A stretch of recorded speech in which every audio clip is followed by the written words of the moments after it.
중국인들은 흙탕물 같아서 도무지 그 속내를 알 수가 없다고 DMZ 사진작가로 유명한 최병관 선생은 수년 전 일갈했습니다.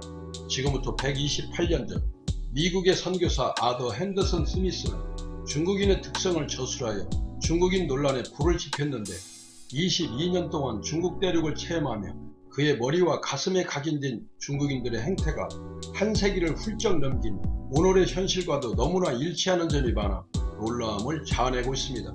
그가 밝힌 중국인은 이렇습니다. 인내심, 강인한 생명력, 근검절약, 지나친 체면치레, 시관관념 결핍, 정확성 결력, 오해를 잘하는 천성, 빙 둘러 말하기 완고함, 무딘 신경, 외국인 멸시, 공공심의 결여, 수고적 태도, 쾌적함과 편리함을 강구하지 않음, 서로 시기하고 의심함, 성실과 신용의 결여 등을 세세히 수록해 놓았는데 오늘날 대다수의 중국 지식인들은 스미스의 편견이라 폄훼하며 그의 관점을 소위 서양 강도국가에서 파견된 선교사로서의 오만함과 우월감에서 비롯된 것이라 혹평했습니다. 하지만 1세기 전의 기록이라고는 믿기지 않을 만큼 오늘의 중국인을 되새김시켜주는 것 같아 공감의 전율이 높아집니다. 1992년 한중 수교와 더불어 앞다투어 피같은 돈을 싸들고 신천지를 향해 도나방처럼 중국에 뛰어들었던 우리의 중소기업 사장들의 통곡 소리가 아직도 귓전을 맴돌고 있습니다. 흙탕물 속에 잠복하고 있는 적을 모르고 뛰어들었으니 그들의 아픔과 원통함은 오죽했겠습니까? 황량한 대륙의 아이칭은 사라지고 오직 천층만이 난무하는 중국인을 대하면서 이해타산, 부정학, 무례, 신용 결력, 책임 전가, 흐지부지 등 부정적 요인만 난무하는 것은 왜일까요? 중국인 특유의 너그러움, 여유, 인정미는 다 어디로 사라졌는가? 중국 광야를 떠돌던 김구 선생이 백범일지에서 찬미한 위대한 국민성은 어디로 휘발됐는지 이사갈 수 없는 불량품 이웃국과 중국인의 속사를 들춰보겠습니다.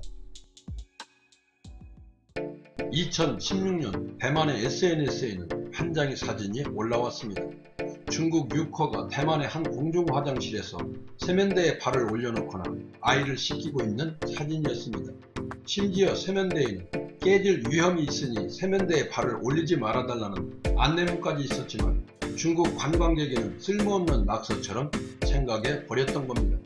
2017년 2월 12일 제주국제공항에서 다소 황당한 풍경이 펼쳐졌습니다. 일부 중국 관광객들이 면세품의 부피를 줄이고자 상자와 비닐 등을 벗겨 대합실에 버리고 도망간 것입니다. 국내 여행객이나 해외 여행객은 이 쓰레기를 피해 탑승구에 가야 했는데 이날 대합실에 중국 관광객이 버리고 간 쓰레기는 100리터짜리 봉투 100여 개 분량이었습니다. 제주도에는 용의 머리를 닮은 용암벽이 있는데 이 벽을 용도암이라 부르고 기념물 57호로 선정해 놓았습니다. 하지만 용을 극진히 숭상하는 몇몇 중국 관광객이 용도암을 깨고 그 파편을 가져가는 사건이 이어졌고 용도암은 심한 훼손을 입고 말았습니다. 2016년 KBS 인간극장의 해녀 김옥자 편에서는 한 중국 관광객이 77세 해녀 김옥자 할머니의 전복을 훔쳐간 장면이 실렸는데 파도를 가르고 어렵게 캐낸 해산물을 몰래 훔쳐간 중국 관광객의 도둑질이 전파를 타고 고스란히 수천만 가구의 안방에 전달돼 많은 논란을 낳았습니다. 더구나 이날은 날씨도 안 좋아 물질이 매우 어려웠는데 겨우 캐낸 전복을 중국 관광객은 말 한마디도 하지 않고 몰래 훔쳐가다가 지켜보던 한 남성이 뭐라고 지적하자 전복을 다시 돌려주긴 했지만 이 관광객은 끝내 사과도 하지 않고 자리를 떠나갔습니다. 코로나19의 확산과 맞물려 발원지인 중국을 향한 감정이 악화되면서 미국이나 유럽에선 아시아인들이 하대받거나 묻지마 폭행까지 당하는 수모를 겪고 있는데 그들만 모르는 어글리 차이나와 진상으로 각인되는 중국인들이라고 강변해 봅니다. 중국은 미국과 같이 합중국으로 여러 민족이고 땅도 넓지만 미국보다는 전혀 다른 합중국입니다. 중국인의 첫인상은 더럽고 지저분합니다. 중국에 사스가 오지 않았다면 아마 아직도 전혀 이 문제의 해결을 기대하기는 어려웠을 것입니다.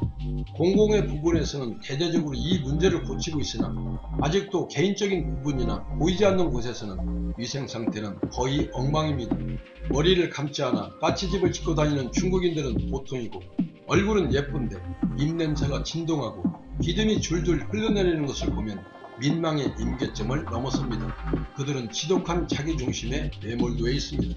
객관적으로 봐서 이 둥근 지구의 중심이 되는 지점이 있을 리가 없는데도 천하의 중심을 의미하는 중국은 지리상의 중심점이 아니라 정신적인 중심을 가리킨다는 착각에 14억 인구가 오늘도 들썩이며 살아가고 있습니다. 중국인들은 떠들썩하고 세계에서 가장 시끄러운 민족입니다.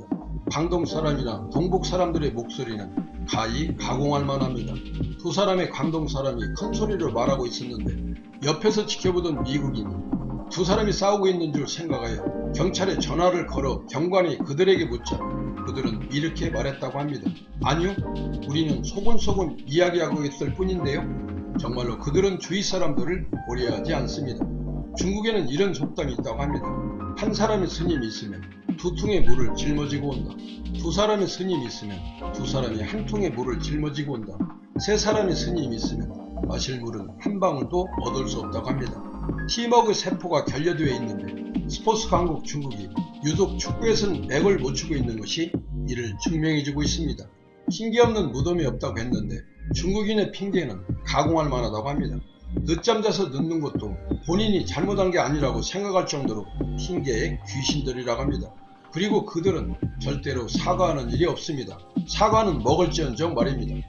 2008년 북경 올림픽과 2010년 상해 세계 박람회를 치른 중국은 겉으론 대대적 성형 작업이 완료되었습니다.